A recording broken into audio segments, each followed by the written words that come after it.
What is a data center firewall?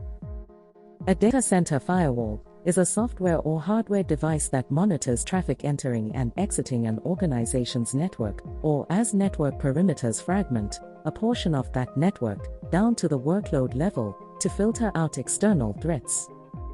Data center security has traditionally been based on a perimeter firewall, designed to protect internal assets from malicious external actors hiding in north-south traffic.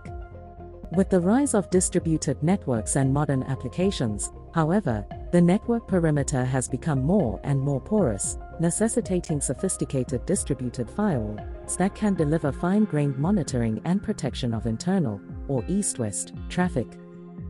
Why deploy a data center firewall? Despite the rise of cloud-based resources and a distributed workforce, the data center remains critical to many, if not most, enterprises. Containing mission-critical applications and other essential business equities, the data center has evolved and often dispersed geographically but remains just as vulnerable.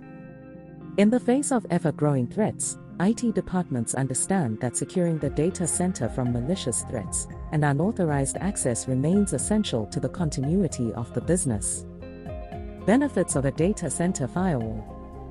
A robust firewall solution will combine the strengths of gateway and distributed firewalls to deliver north-south and east-west protection for the data center that provides the foundation for a comprehensive access control and threat control, enables consistent performance and delivery of apps and data, ensures products and services get to the customers and employees who need them, helps eliminate downtime and reputational damage from successful attacks, enables a modern, distributed workforce.